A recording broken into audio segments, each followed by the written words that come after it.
కదా. ఉపవాసం ఉంటే ఉపవాసము కొన్ని పరిస్థితుల వల్ల due to some complication or medication కొన్ని మంది ఉపవాసం ఉండలేరు. అయితే దాన్ని దేవుడు ఖచ్చితంగా ఉపవాసం కాదు, నువ్వు ఎంత నీ యొక్క ఆలోచన రావడమే పెద్ద సంగతి. హల్లెలూయా, హల్లెలూయా. కొన్ని మందికి అనిపిస్తుంది నేను నీకు హెల్ప్ చేయాలని ఉండా బ్రదర్, అయితే నా ఒక పరిస్థితిలో నేనేం చేయలేకపోతాను. నిజంగా సంతోషం అవుతుంది, అట్లీస్ట్ ఆ ఒక ఆలోచన తట్టింది తనకి సాయం చేసింది. కొన్ని మంది కడుపు నిండి ఉంటుంది, సమృద్ధిగా దేవుడు వాళ్ళని ఆస్వాదించుంటున్నది, కానీ ఆ ఒక ఆలోచన ఇంకా వాళ్ళకు తట్టదు. ఎంత చక్కగా చూడండి. ఇక్కడంక మనం వేసేదానని దేవుడు అడిగాడండి ఉపవాసం ఉన్నామని, ఏం లేదు ఏంటాడు కానీ, ఎందుకంటే it is for your own benefit. Scientific గా చూసినట్లయితే ఉపవాసం ఉన్నట్లయితే 30 రోజులకు ఒకసారి వాళ్ళు అన్యులు ఏం చేస్తారంటే ఏకాదశి అని అవన్నీ కొన్ని ఆచరిస్తారు. ఏమంటున్నదంటే మన ఒక డైజెషన్ సిస్టమ్ ను మరొకసారి దాన్ని రిఫ్రెష్ చేసుకోనికి, చెత్తా చెదారం తిని అంత మనకు లేని రోగాలు రాకుండా ఉండేదానికి ఇది ఒక చక్కటి ఒక వ్యాయామం అనొచ్చు. It may be exercise. అయితే మనలో ఏముంటున్నదంటే ఆ ఒక వ్యాయామంతో పాటు శారీరకంగా మనము బలపడకుండా మనం ఏంటంటే ఒక స్టెప్ ఎక్కువ ఆత్మీయంగా అంటే ఈ యొక్క లోక ఆలోచనలు లేకుండా దేవుని ఒక సన్నిధిలో చేరి ఆయనను మన ఒక జీవితాలను మన ఒక హృదయాలను ఆయనకు సమర్పించి మన ఒక మొరలను ఆయనకు పెడతాం. ఇది ఇంకా చక్కగా, ఇది next level of pricing God. చూడండి ప్రియమైన సోదరి సోదర, ఇక్కడ దేవుడు చెప్పినట్లయితే వేషధారులు అంటా ఉంటున్నాడు, ఉంది కదా ఆ మాట. చదవండి మరొకసారి. మీరు ఉపవాసము చేయనప్పుడు వేషధారుల వలె దుఃఖముఖలై ఉండకుడి. తాము ఉపవాసము చేయుచున్నట్లు మనుషులకు కనపడవలెనని వారు తమ ముఖములను విచారము చేసుకొందురు.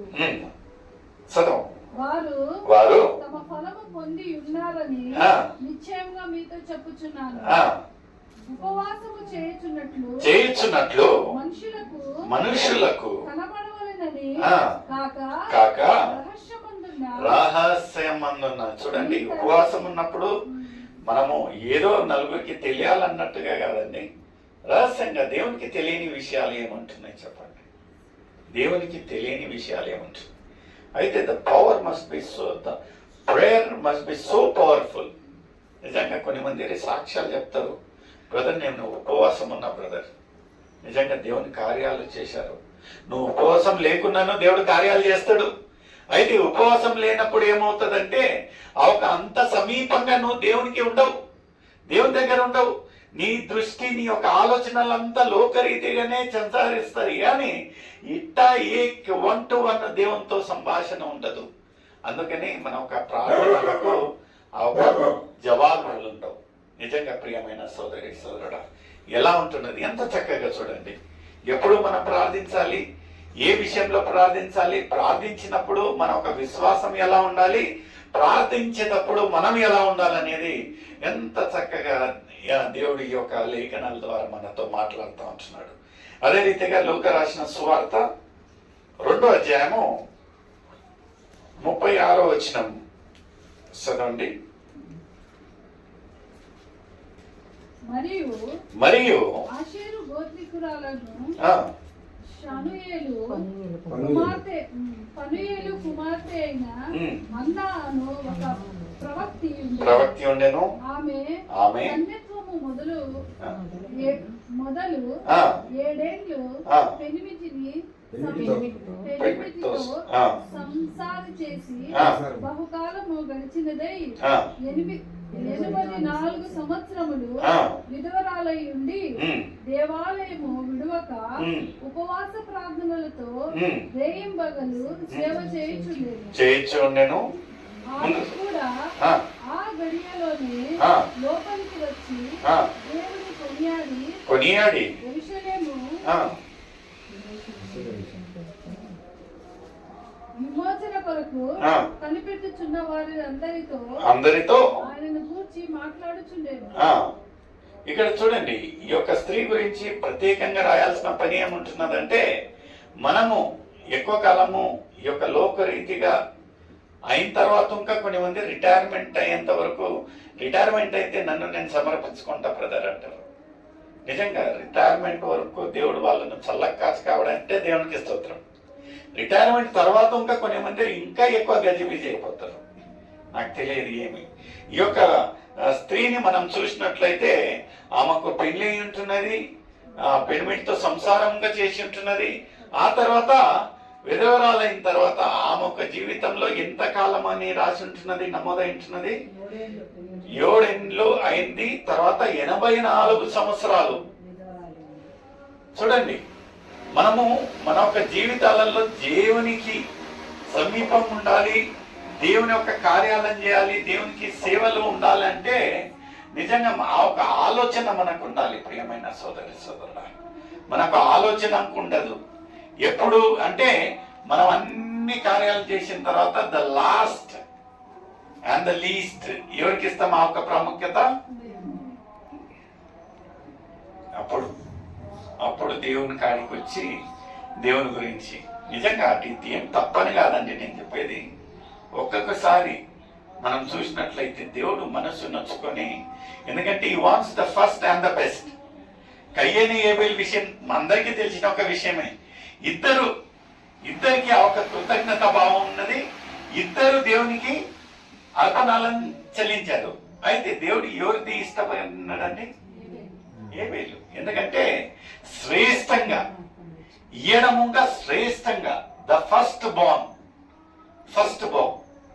మనం ఇంకా మొదటి ముద్ద అంటాము. తినేటప్పుడు ఇంకా మొదటి ముద్ద ఎవరికి మనం ఎన్నుకొని ఇస్తాం. కొన్ని మంది ఫస్ట్ జీతాన్ని దేవునికి సమర్పిస్తారు. దేవునికి ఇది ఇష్టకరంగా ఉంటుంది. మన ఒక జీవితంలో యవ్వన కాలంలోనే మనము దేవునికి సమర్పించినట్లయితే ఎంత చక్కగా ఉంటుంది. వాళ్ళ యొక్క జీవితాలు ఎప్పటికీ తొట్టిల్లవు, ఆత్మీయంగా ఎదుగుతూ ఉంటున్నారు. ఏదన్నా మీరు ఆ ఒక దైవ సేవకుని అడగండి, బ్రదర్ నువ్వు ఎప్పుడు ఈ యొక్క లోకాన్ని లేకపోతే ఈ యొక్క దేవుణ్ణి ఎన్నుకున్నావు అంటే వాళ్ళ నోటి నుంచి ఒకే మాట వస్తే అంటే యవ్వన కాలంలో, because is give the best part of the life to Jesus Christ. దేవునికి శ్రేష్టమైంది, అద్భుతమైన, ఎక్కడైతే లోకరీతిగా ఏదైతే ఎంజాయ్ చేయాలో ఆ ఒక పోర్షన్ అంతా ఎవరికి సమర్పిస్తా ఉంటున్నాడు? దేవుడు ఆయన మెండుగా ఆశీర్వదిస్తూ ఉంటున్నాడు, దీవిస్తూ ఉంటున్నాడు. ఎంత చక్కగా వాళ్ళ ఒక జీవితాల్లో. నేను మొన్నటి రోజున మేము ఒక కార్యక్రమము, క్రీస్తులో నేను నా సాక్ష్యం అనే ఒక కార్యక్రమం జరుపుతూ ఫస్ట్ ఒక దైవ సేవకుని ఇంటర్వ్యూ తీసుకుంటే ఆయన రక్షణ పొందింది 1972. ఎప్పుడండి? 1972. మంచి యవన కాలంలో 17 సంవత్సరాలు ఉన్న వయసులో ఆయన దేవుణ్ణి అంగీకరించాడు. అతను మంచి హోదా, మంచి చదువు, ఇంజనీరింగ్ చేశాడు.